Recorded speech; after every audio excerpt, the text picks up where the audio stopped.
2018년도 한국은 불확실한 사회입니다. 불확실한 일, 다시 말해서 예측이 불가능한 일이 참 너무 많습니다. 사람들이 불안해합니다. 예전 산업시대, 굴뚝 산업시대의 미덕은 예측 가능성, 효율성이었습니다. 굴뚝에서, 공장에서 물건을 만들어서 파는 시대에는 수요를 정확하게 예측하고 거기에 맞게 물건을 공급하는 것, 그게 생명이었습니다. 시장이 어떻게 될까? 사람들이 무엇을 원하게 될까? 얼마나 원하게 될까? 우리는 얼마나 잘 만들 수 있을까? 그걸 예측하고 거기에 따라서 움직이는 것이 그 산업사회의 사람들의 모양이었습니다. 정보화 사회가 됐습니다. 다른 세상과의 연결이 많아지고 또 굉장히 빨라졌습니다.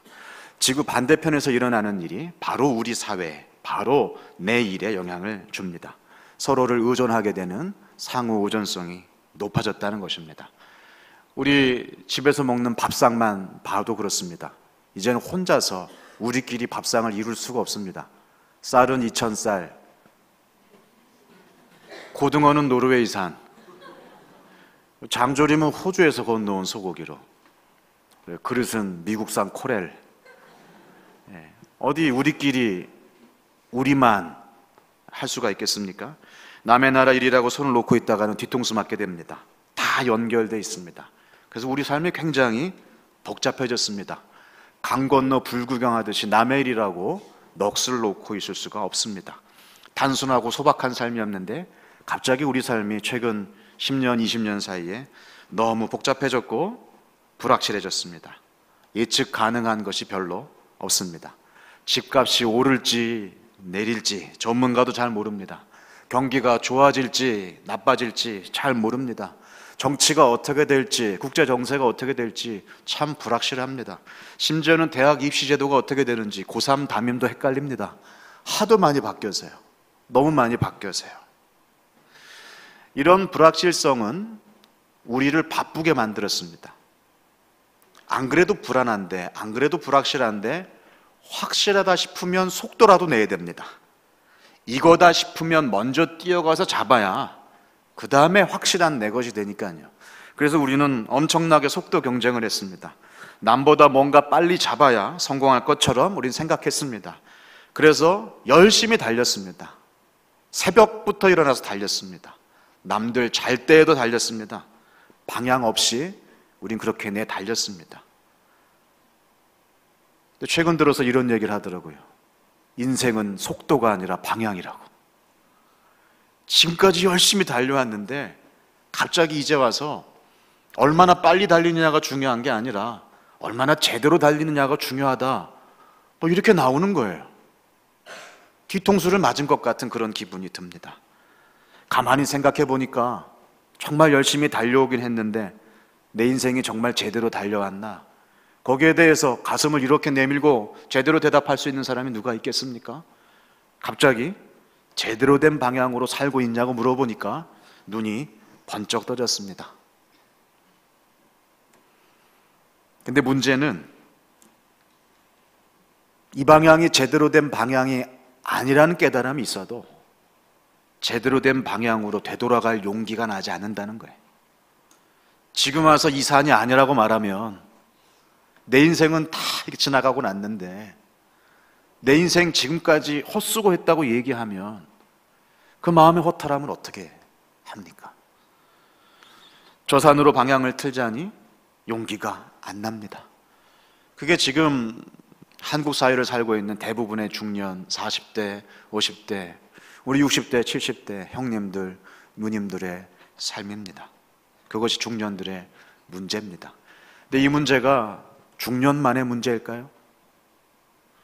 저희 집 막내가 초등학교 6학년입니다. 얼마 전부터 대안학교 들어가서 공부를 하기 시작했습니다. 학교가 너무 재미있대요. 아침 7시 반부터 가방을 메고 학교 가겠다고 이렇게 아침에 일어나 있는 아이를 보면 참 대견합니다. 근데 우리 집 막내가 오늘날 이러는 거예요. 아빠, 내가 후회되는 게 있어. 뭔데? 내가 3살만 젊었어도 수학 공부를 다시 하고 싶어. 저도 여러분들처럼 웃었어요. 야 임마, 네가 무슨 3살만 젊었어도 너 충분히 젊어. 지금 생각해도, 지금 시작해도 늦지 않아. 제대로 새 출발하고 싶은데 용기가 안 나는 건 중년 만의 문제가 아니에요. 초등학교 6학년도 겁이 납니다. 다시 시작하기가 겁이 나요. 저는 여기 있는 사람들이 한 명도 빠짐없이 지금이라도 제대로 된 방향으로 용기 있게 새 출발하시는 멋진 인생 시작되기를 축원합니다. 그건 저의 소원일 뿐만이 아니라 그건 우리 하나님 아버지의 소원이시기도 합니다. 하나님은 우리가 새 생명을 가진 사람답게 새 출발하시기를 너무나 간절히 원하고 있습니다. 근데 우리는 이렇게 얘기해요. 내가 3살만 젊었어도. 우리 집 막내 푸념이 우습기도 하고 짠하기도 하고 그런 것처럼 새 출발하기를 머뭇머뭇하고 있는 우리를 보면서 하나님 아버지의 마음도 그러시겠다, 이런 생각을 해봅니다. 새 출발하십시오. 늦지 않았습니다. 어떻게 하면 이 막연한 두려움을 이기고 확실하게 새 출발할 수 있을까요? 아이도 두렵고 어른도 두렵고 노인도 두렵지만 지금이라도 새 출발하기 원하신 하나님 아버지의 소원을 따라 우리 인생에 새 출발이 있으려면 어떻게 해야 될까요? 오늘 우리는 새 출발하는 인생, 아브라함의 인생을 보게 됩니다. 아브라함은 하나님 모르던 사람이었어요. 아브라함은 하나님을 찾지도 않았어요. 그런데 하나님이 찾아오셔서 아브라함에게 새 출발하라고 권면하는 장면이 오늘 본문에 나옵니다. 이 권면을 듣고 아브라함의 마음은 굉장히 복잡해졌을 것입니다.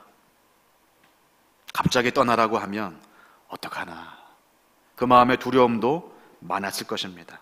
너무 막연하고 너무 불안한 명령을 어떻게 수행해야 되나, 아브라함은 두려움에 새 출발하기를, 한 걸음 딛기를 너무나 어려워했을 것입니다. 그러나 우리는 결말을 잘 압니다. 아브라함은 어떤 사람이 되었습니까? 믿음의 조상이 되었습니다. 아브라함은 어떤 사람이 되었습니까? 복의 통로가 되었습니다. 아브라함을 통해서 하나님은 놀라운 시작을 하셨고, 아브라함을 통해서 그 핏줄을 통하여서 하나님은 이 땅을 구원하실 메시아 예수 그리스도를 보내주셨습니다. 창세기 12장은 아브라함뿐만이 아니라 새로운 출발을 눈앞에 둔 모든 믿음의 사람들에게 어떻게 하는 것이 두려움을 떨치고 새 출발을 멋지게 할 수 있는가, 3가지 원리를 우리에게 분명하게 제공해 주고 있습니다. 제가 오늘 여러분에게 하나님의 말씀으로 그 3가지 원리를 전해드리겠습니다. 첫 번째, 따라서 합시다. 확실한 것으로부터 떠나라. 확실한 것으로부터 떠나라. 12장 1절에 보면 아브라함에게 이렇게 얘기합니다. 고향과 친척과 아버지 집을 떠나라. 족장시대의 고향과 친척과 아버지 집이 뭔지 아십니까? 4대 보험이에요. 그것만 있으면 확실한 거예요. 평생 연금이에요. 고향, 친척, 아버지 집이 있으면 그는 보장받은 삶의 안정성을 누릴 수 있습니다.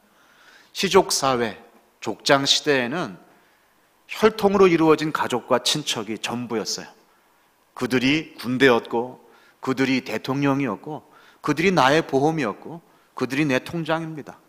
그래서 아버지의 땅을 자식이 이어가고, 그 자식의 땅을 그 아들이 이어가면서 그 가문의, 그 공동체의, 그 시족사회의 생명을 이어가는 것이 이 족장시대에 살아가는 방법이었습니다. 그 확실한 길을 떠나라는 거예요. 아버지도 떠나고 본토도 떠나고 친척도 떠나라는 것입니다.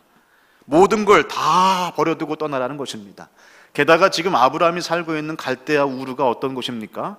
핫플레이스예요. 자고 나면 집값이 오르는 곳입니다. 지금 시대의 강남 상구입니다. 지금 시대의 파락군이에요. 다 가고 싶은 곳, 누구도 떠나고 싶어 하지 않는 곳이 바로 그곳이었습니다. 티그리스 강과 유프라테스 강이 이제 만나서 바다로 들어가는 곳, 그 비옥한 삼각주지요. 뭘 심어도 잘 자라고 무슨 일을 해도 비즈니스가 잘 되는 그런 곳이었어요. 거기를 떠나라는 것입니다. 노른자위를 떠나라는 것이에요. 강남 3구 파락군을 떠나라는 거예요. 갑자기 광화문 지사에서 광화문 본사에서 저 지방 지사로 내려가라는 얘기입니다. 그런 황당한 소리를 지금 아브라함이 듣고 있는 것입니다. 하나님이 강남을 싫어하십니까? 아니요. 하나님이 지방을 좋아하시나요? 아니요.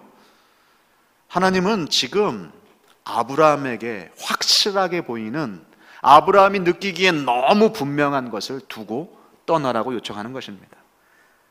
절 다시 한번 따라서 해보겠습니다. 내가 보기에 확실한 것이 있으면 주님이 보여주시는 확실한 것을 못 본다. 내가 보기에 확실한 것이 있으면 주님이 보여주시는 확실한 것을 못 봅니다. 내가 보기에 확실한 것이 있는데 뭐하러 주님 쳐다봐요? 내 보기엔 너무 확실한 것이 내 손에 있는데 뭐가 아쉬워서 주님께 손을 벌리냐고요. 우리는 그런 사람입니다. 우리는 많은 순간 우리가 죄인이라는 사실을 잊어버려요. 근데 문제가 있습니다.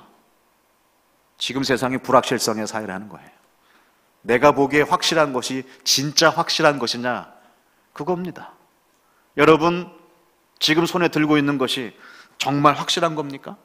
이거다! 라고 믿고 있던 것이 정말 나중에 썩은 동아줄이었다는 사실 깨닫게 될 때 여러분 어떻게 하시겠습니까? 우리가 그런 일을 얼마나 많이 당했습니까? 그래서 하나님은 말씀하신 거예요. 네가 보기에 확실한 거 떠나지 않으면 새 출발은 절대 있을 수 없다. 정말 새 출발하고 싶다면 너가 보기에 확실한 본토와 친척과 아비집을 떠나라. 아브라함 보기에 확실한 걸 떠나야 하나님이 보여주시는 확실한 것을 그제서 볼 거라고 하나님은 말씀하시는 것입니다. 그래서 예수님은 말씀하셨어요. 부자가 천국에 들어가는 것이 낙타가 바늘길을 통과하는 것보다 어렵다고요. 부자가 잘못입니까? 돈 버는 게 잘못입니까? 아니요. 부자의 잘못은 그가 보기에 확실한 돈을 위하여서 모든 인생과 삶의 목적을 둔다는 것입니다. 그것만 붙잡고 그것만 있으면 살 수 있을 것이라고 착각하는 것이에요. 하나님이 필요 없는 사람이 어떻게 하나님이신, 천국의 주인이신 하나님을 누릴 수 있겠습니까? 그렇죠? 그러니 하나님 필요 없는 것처럼 착각하는 그 확실한 것을 내려놓으라고. 그러지 않으면 절대로 하나님 앞으로 나아갈 수 없다고 예수님 말씀하셨습니다. 그래서 C.S. 루이스는 이렇게 얘기했습니다. 고난은 하나님의 메가폰이다. 하나님은 늘 말씀하세요. 근데 우리는 안 들려요, 하나님 말씀이. 세상에 좋은 소리, 세상에 좋은 음악이 너무 많거든요. 아쉬울 게 없을 때는 하나님이 아무리 말씀하셔도 그 소리가 들리지 않습니다. 그러나 고난의 상황에 처하게 되면 그제서야, 사방이 다 막히게 되면 그제서야 하늘이 뚫리는 거예요. 그제서야 하나님 말씀하시는 그 소리가 들리는 겁니다. 마치 메가폰에 대고 얘기하는 것처럼. 그래서 고난이 우리에게 유익이 되는 것입니다. 그래서 하나님은 때때로 고난을 그 자녀에게 허락하시기도 하는 것입니다. 그때 가서, 그 고난의 때에 가서야 귀를 열고 귀를 기울이는 어리석음을 반복하시면 안 됩니다. 확실한 것에서 떠나십시오. 그래야 우리는 새 출발할 수 있습니다. 확실한 것에 속지 마십시오. 그것 때문에 주님이 주시는 확실한 것을 보이지도 않고 들리지도 않아서 놓쳐버리는 어리석음을 반복하지 마십시오. 확실한 것으로부터 떠나십시오.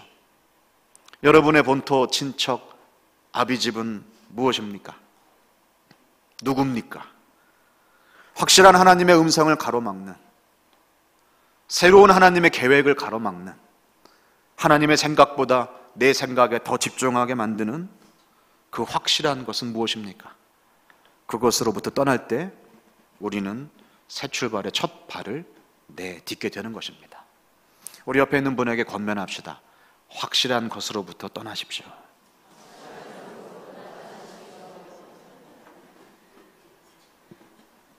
두 번째, 하나님은 창세기 12장을 통하여서 아브라함에게 그리고 우리에게 이렇게 얘기합니다. 말씀하십니다.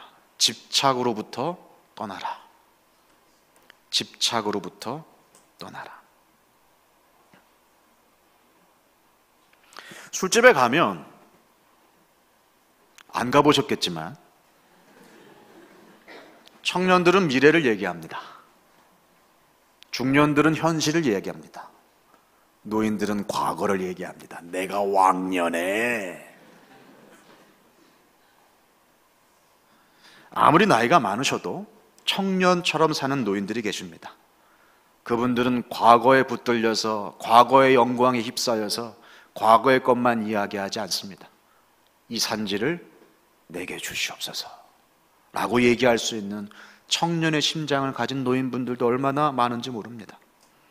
나이가 젊어도 노인처럼 살아가는 청년들이 있습니다. 현실의 어려움과 어쩔 수 없는 제한과 한계에 붙들려서 어떤 실험도 어떤 실수도 해보려고 하지 않는 노인 같은 청년들이 있을 수 있습니다. 좋았던 과거나 아니면 지금 괜찮은 현실에 안주하면 우리는 새로운 출발을 절대 이룰 수 없습니다. 그래서 하나님은 집착으로부터 떠나라 라고 말씀하셨습니다. 12장의 아브라함은 지금 하란에 있습니다. 사실 몸은 하란에 있지만 그의 마음은 갈대아 우르에 있었어요. 사도행전 7장 2절에 보면 하나님은 그때 우르에서 이미 하나님께서는 아브라함을 한 번 부르셨습니다. 지금 두 번째 부르신 것입니다. 아브라함은 우르에서 먼저 부르셨습니다. 그래서 거기서부터 떠나야 되겠다라고 마음을 먹고 이미 떠난 상태입니다. 그런데 아브라함은 하란에 머물렀습니다. 굉장히 오래 머물렀습니다. 이곳이 우르라고 얘기하면, 그리고 아브라함이 가야 할 가나안 땅이 여기라고 생각한다면 하란은 요 중간쯤입니다. 적당히 떠났습니다. 적당히 떠났어요. 하란이라고 하는 것은 티그리스 강과 유브라데스 강 사이에 있는 곳입니다. 티그리스 강과 유브라데스 강의 유익을 어느 정도는 받을 수 있는 곳이에요. 우루만큼은 아니지만 적당히 떠났어요. 강남만큼은 아니지만 분당 정도 있는 거예요. 여기 천당 밑에 분당이구나 라고 머무르는 거죠. 여기서 더 멀리 가고 싶지는 않은 거예요. 불안하니까. 적당히 떠나 있습니다. 그리고 분명히 얘기하셨어요. 본토만 떠날 것이 아니라 친척과 아비 집을 떠나라고 했습니다. 그러나 아브라함은 조카 롯과 아버지 데라를 모시고 하란에서 적당히 머물러 살았습니다. 우린 떠나고 나서 자꾸 뒤를 돌아봅니다. 그래도 그때가 좋았지. 그래도 그때가 낫지. 과거의 영광, 좋았던 시절들. 아니면 과거를 떠나지 못하고 과거의 나쁜 기억, 아팠던 기억, 어두운 기억에 얽매여서 새로운 인생을 출발하지 못하는 분도 얼마나 많이 계신지 모릅니다. 상처와 아픔 때문에 새로운 시도를 못하고 과거에 얽매이는 분들도 있습니다. 그 과거에 얽매여서는 절대 새 출발할 수 없습니다. 유학 첫 해 정말 많은 고생을 했습니다. 그러나 유학 첫 해 정말 맥 빠지는 일이 제 손에 의해서 생겼어요. 저는 기관 사역을 한 사람입니다. 바이존에서 10년 동안 사역하면서 강의했던 강의안, 만들었던 설교안, 썼던 책들, 정말 많은 자료들을 하드디스크에 담아서 갔습니다. 그곳에서 열심히 공부하고 지금 내가 가지고 있는 것보다 훨씬 업그레이드된 정말 좋은 배움을 배워서 돌아오겠다. 그 열심을 가지고 달라스 텍사스에 도착을 했습니다. 그리고 한 달이 되지 않아서 일어난 일입니다. 제가 컴퓨터를 정리를 하면서 새롭게 싹 밀고 새롭게 깔아야 되겠다고 싹 밀어버렸습니다. 뭐를요? 제 자료를요. 백업을 해놨지. 그래서 외장 하드디스크를 딱 봤습니다. 싹 밀려 있더라고요. 새로운 자료를 잘 실어야 되겠다고. 제가 분명히 저는 2번, 3번 백업을 했는데 제가 백업한 모든 자료들은 다 날아가 버리고 제 손으로 꼼꼼하게 복구도 안 되게 0000으로 완전히 깔아놓는 클린 설치를 했습니다. 한 3시간 동안 멍하니 있었어요. 어떡하지? 지난 10년 동안 쌓아온 내 땀과 눈물과 모든 노하우가 다 들어가 있는데 어떡하지? 갑자기 하나님이 그런 마음을 주시는 거예요. 국어 아까워하려면 뭐하러 여기까지 왔냐? 네가 새로운 걸 배워보겠다고 새로운 마음으로 나이 40에 여기에 왔으면 새 출발해야지. 새 출발하라고 내가 싹 밀어놨다 그러시는 거예요. 갑자기 제 마음에 평안이 찾아왔어요. 맞다. 그래, 그게 뭐든 난 새로운 인생, 새로운 공부, 새로운 눈을 뜨게 하시고 새로운 감동을 주시는 하나님을 분명히 만날 거야. 유학 기간 동안 주님께서 제 눈을 뜨게 하시고 제가 그 전에 과거에 얽매여 있었다면 절대로 생각하지 못할 새로운 것들을 구상하게 하셨어요. 하드를 싹 날려먹는 일이 없었다면 저는 지금도 10년 전에 강의한 울고먹고 10년 전에 내가 이런 사람이었다고 얘기하고 10년 전에 내가 이러한 책을 썼다고 얘기하면서 아직도 그 자료에 매여서 새로운 생각, 새로운 배움, 새로운 깨달음에 대한 목마름 없이 그렇게 과거의 사람으로 분명히 그렇게 살았을 것이. 집착 떠나십시오. 그것이 좋은 것이었든 그것이 나쁜 것이었든 새로운 출발을 방해하는 집착으로부터 떠나십시오. 적당히 떠나서는 새로운 출발을 할 수가 없습니다. 과거의 집착으로부터 완전히 떠나야 그게 좋았던 것이든 나쁜 것이든 가슴 아픈 것이든 훌훌 털고 하나님이 보여주시는 새로운 땅에 대한 기대를 가지고 앞만 보고 떠나시는 영광교회 식구들 되시기를 간절히 축원합니다. 세 번째로 하나님은 이렇게 말씀하십니다. 염려로부터 떠나라. 염려로부터 떠나라. 확실한 것에 대한 맹신, 지나간 것에 대한 집착, 우리는 보았습니다. 그것이 새로운 삶의 출발을 막는 것을 보았습니다. 이걸 다시 얘기한다면 아브라함은 지금 익숙한 과거의 유산에 매여서 집착하고 있는 것을 보게 됩니다. 왜 우리는 익숙한 과거에 집착할까요? 사람은 안전한 것을 선택하기 마련입니다. 불안한 것을 즐거워하는 사람들은 많지 않습니다. 익숙한 것에 대한 집착은 앞으로 생길지 모르는 미래에 대한 염려를 말하는 것입니다. 그래서 그 염려를 없애기 위해서 하나님이 얼마나 열심히 아브라함을 설득하시는지 창세기에 수도 없이 많이 나옵니다.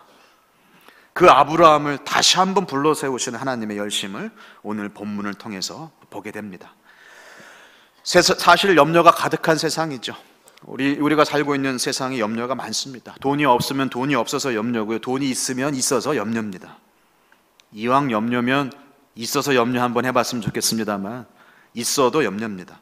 결혼을 안 한 사람은 어떻게 결혼을 해야 되나 염려가 되고요. 결혼을 한 사람은 내가 왜 그랬을까 이렇게 염려합니다. 자녀를 갖지 못한 사람은 자녀를 갖지 못해서 고통스러워하고 염려합니다. 자녀가 있는 사람은 내가 왜 그랬을까 이렇게 얘기합니다.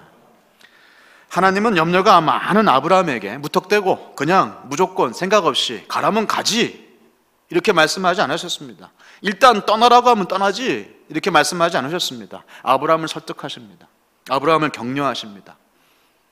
그런 모습이 오늘 본문 가운데 나옵니다. 그 하나님의 격려를 저는 영어 알파벳 P로 시작하는 4가지로 정리를 했습니다. 4P. 영어 때문에 시험 받으시는 분은 없으시길 바랍니다. 그냥 제가 기억하기 쉽게 만든 것입니다. 4개의 P가 있습니다. 첫 번째 P는 플랜입니다. 플랜. 하나님은 하나님의 플랜, 계획을 보여주시면서 떠나라고 말씀하셨습니다. 오늘 12장 1절에 보면 내가 너에게 보여줄 땅으로 가라. 하나님에게 계획이 있었습니다. 너가 보고 싶은 땅, 네가 보고 있는 땅이 아니라 내가 너에게 보여줄 땅이 있다. 아브라함을 향한 하나님의 계획이 있다는 것을 분명하게 말씀하셨습니다. 하나님은 무계획으로 사람을 아무데나 보내지 않으십니다. 하나님이 움직이실 때는, 하나님이 보내게 하실 때는 분명한 뜻이 있습니다. 아브라함을 향한 분명한 플랜, 계획이 있었습니다. 하나님이 여러분을 향한 여러분의 계획보다 더 큰 하나님의 계획이 있다는 사실을 믿으시기 바랍니다. 그 계획을 믿고 떠나십시오. 내 계획보다 훨씬 좋은 하나님의 계획이 있습니다. 저는 항상 3년치 계획을 가지고 있는 사람입니다. 저는 굉장히 주도 면밀한 사람입니다. 그래서 분 단위로, 시간 단위로 하루 일과를 조정하고 늘 계획을 이루기 위해서 애쓰는 사람입니다. 제가 여러분에게 고백합니다. 지금까지 제 계획대로 된 게 하나도 없어요. 진짜 하나도 없어요. 어떻게 그렇게 밑바닥까지 긁어가면서 하나도 안 되는지 몰라요. 제가 고백합니다. 제가 계획했던 것보다 다 잘 됐어요. 그리고 하나님 말씀하시는 거예요. 이건 네가 계획한 게 아니야. 네 뜻대로 된 게 아니야. 이건 내 계획 안에 있어. 넌 내 손바닥 안에 있고 난 널 통해서 세상을 변화시키는 거지 너 계획이 아니야. 하나님이 우리 한 사람 한 사람, 우리 성도분들을 향한 계획이 분명히 있으십니다.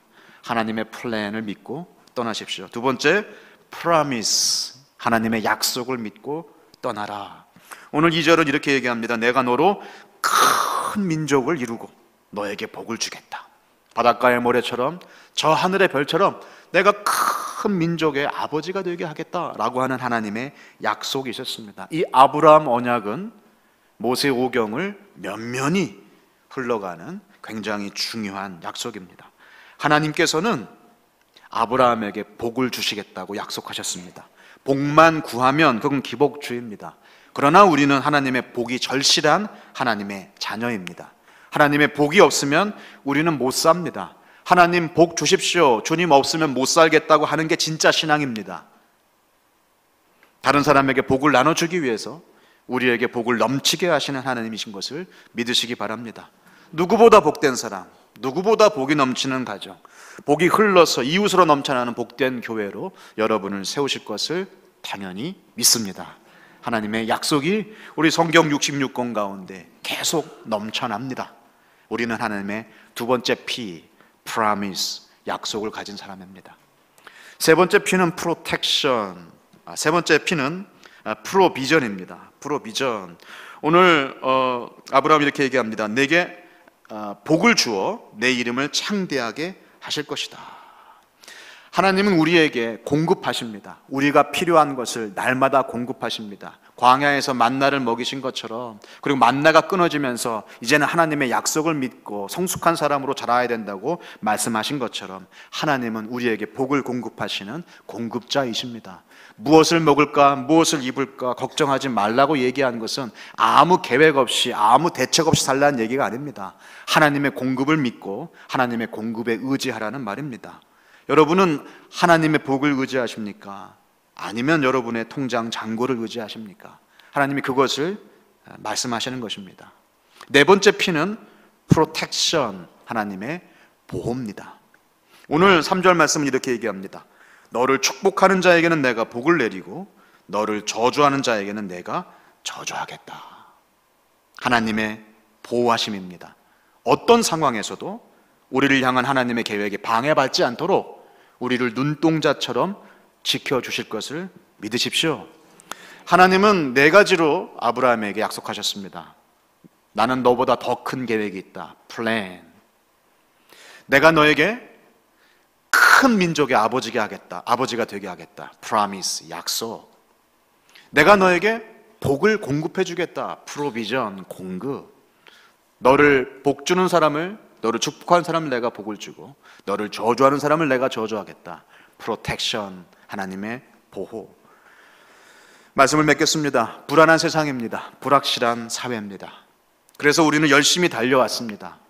그러다가 이제 뒤를 돌아보며 제대로 된 방향으로 가고 있는지 생각하는 단계까지 왔습니다.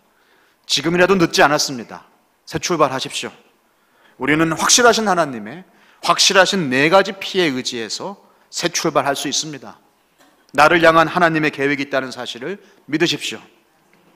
주시겠다는 하나님의 약속을 믿으십시오. 날마다 공급하시는 하나님의 공급을 의지하십시오. 막으시고 품으시고 보호하시는 하나님의 보호를 의지하십시오. 그것이 바로 새롭게 출발하는 새로운 삶, 새 생명, 새 걸음의 원리입니다. 저희 딸은 지금도 고민합니다. 3살만 젊었으면. 하나님이 우리를 보면서 그렇게 짠한 마음으로, 안타까운 마음으로 보지 않으시도록 내가 몇 살만 젊었으면 이라는 말은 뒤로 넣어두시고 지금이라도 새 출발하십시오. 우리 같이 기도하겠습니다. 혹시 앉아 계신 우리 식구들 가운데 새 출발을 하고 싶지만 달려온 길이 너무 멀고 돌아갈 길이 너무 많이 남아서 도대체 용기가 나지 않으시는 그런 분들이 계십니까? 잘 오셨습니다. 하나님은 바로 그분을 위해서 오늘 이 말씀을 허락하셨습니다. 혹시 새 출발하고 싶은 마음이 너무 간절하지만 어떻게 해야 할지, 어디로 가야 할지, 뭐부터 손을 대야 될지 감이 안 잡히는 그런 불안한 마음으로 주저하시는 분이 계십니까? 잘 오셨습니다. 하나님은 여러분을 향한 계획, 여러분을 향한 약속, 여러분을 위한 공급, 여러분을 위한 보호의 계획이 있으십니다. 그것을 믿고 용감하게 발을 내디디십시오. 그래서 예배가 없던 곳에 하나님을 예배하는 제단을 쌓고 하나님께 영광을 돌렸던 아브라함처럼 여러분이 생각지도 못한 곳에서 여러분을 통하여 여러분은 할 수도 없는 놀라운 일을 이루시는 하나님의 일을 목격하게 되실 것입니다. 잠깐 기도하실 때 주님, 제가 새 출발하고 싶습니다. 저에게 용기를 주십시오. 혹시 새 출발이 필요한 생각나는 가족분들이 있다면 그분들의 이름을 불러가며 중보해 주시기를 바랍니다. 같이 기도하겠습니다.